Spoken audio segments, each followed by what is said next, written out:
All right, so we just implemented two particular strategies. We know there are more strategies, the third and fourth and so on and so forth, yes? But before we explore those, we would like to point out the fact that we can combine these two, right? And that's part of the design pattern, right? That when you're breaking out these behaviors, where you're breaking out these these computations, yes, you're going to design them in such a way that they can be combined, right? That they can be ordered in a particular sequence, that they're self-contained, they're not relying on each other, right? But they can be combined to create ever more sophisticated strategies. Yeah. So let's look at a way that we could possibly combine them, right? Right. So if you take these two strategies, the any open square and the any open corner strategies, right? Ideally, you can combine them and say, oh well, first check to see, first try the corner.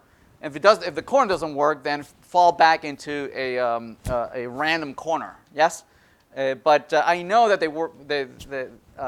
I like to be able to choose them, right? And I'll first try the first strategy and then the second one, right? But notice that now it's going to be generic. I'm going to first try one strategy.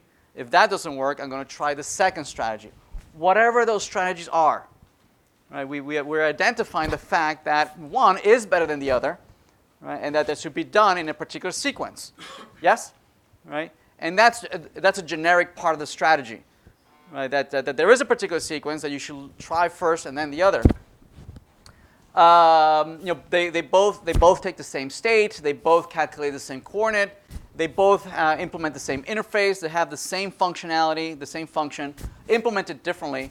So we could combine them into a higher order strategy that can take these two, right? Run one. If it doesn't work, try the other one. So try one.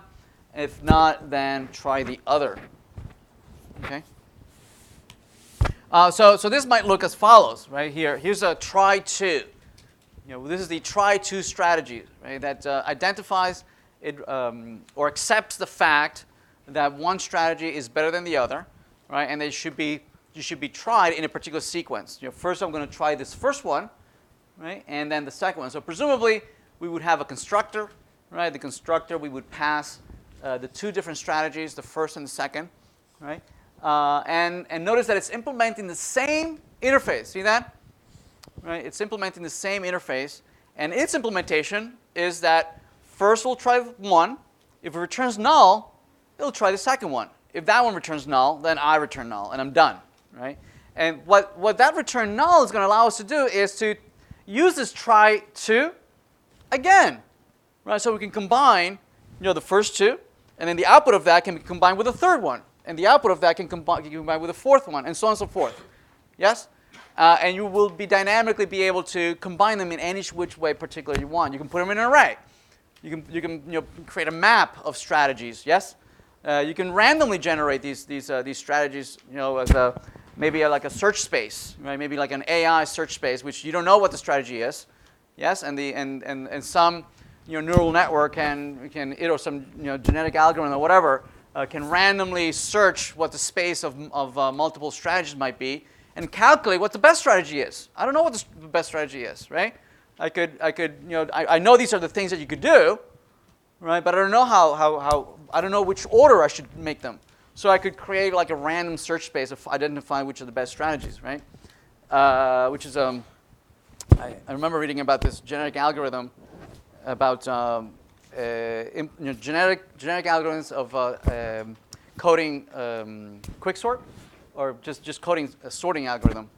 And obviously, we could certainly know what the implementation is, right? We do some recursive iteration, and we split until we find the right order, and then we build the result. Yes, and you've built this. So they have a generic algorithm that does the same thing, which does a search space of all the possible combinations of for loops and if statements and while loops and arrays and after trying multiple strategies of how you combine multiple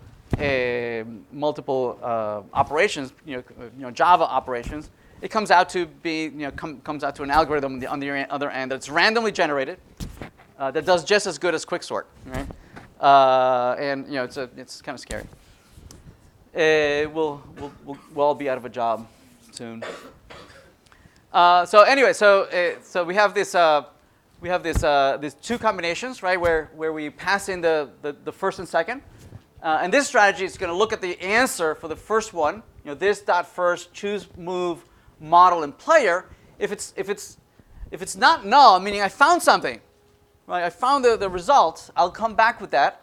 Otherwise, I'll return whatever the second one does. Right? Notice that this particular strategy does not. It's not using any two particular strategies. We can pass any two strategies, and it'll come back with the results, the resulting better one, right? The resulting result, and of any two. In particular, we're going to use these two strategies that we just implemented earlier, right? We can use try to, and we'll pass the first one. Look for the corner. We know that's a better strategy, right? If that doesn't work, then we'll fall back into a less sophisticated strategy. Yes, right? And now we have a mechanism that we can now build a third strategy, which was what was it? Try to block, right? Find if the other person is about to win, block them. Yes. So that's more important for me to look for a corner or a random spot. It's more important for me to block them than try these other things. So I'll first check to see if I need to block them. If I don't need to block them, then I'll go to my corner strategy. And if I don't have any corners, then I can go into my random choice. Yes, right. And again, the try to block can also be implemented independently of the other strategies. Yes, right. And I can then use these try to combine that third strategy with the output of these two strategies. Make sense? Right. So I can create this chain of multiple ones, right? And finally, obviously, the top level strategy is that I want to win. But if I'm not there yet, then I'm going to fall back to blocking. But if I don't need to block, then I'll fall back to corners. If I don't have any corners, then I'll fall back to random choice. Yes? Okay. So just as an exercise, the block win. We'll iterate over all possible rows, right? All possible columns, all possible rows, right? And all possible diagonals, right? Looking to see if there's any two spots by the other opponent, and then one last empty spot that would cause the opponent to win. Yes. So the calculus would be to come back with where is this empty spot that has two other spots full from the opposing team. Yes, right. So however that's implemented, there's lots and lots of loops here. That's going to iterate over diagonals and it's going to iterate over lots of the rows and the columns, looking for these spots. I'm just going to skip over that. Looking for these gaps between the +1, -1, or in the middle, or on the other edges. It will calculate what the coordinate is. You can take a look at. Obviously it's also either going to come back with null, right? If it didn't find any spot that is about to win, they're not about to win. So it'll come back with null, or we'll come back with the first spot that it finds where the opponent is about to win. Yes. So again, we can use this new strategy of trying to block, and again use a try to implement a try many. Right. A try many can combine many of these using several try to strategies. Right, and then creating these chains. Of multiple strategies that are ever more increasingly in sophistication.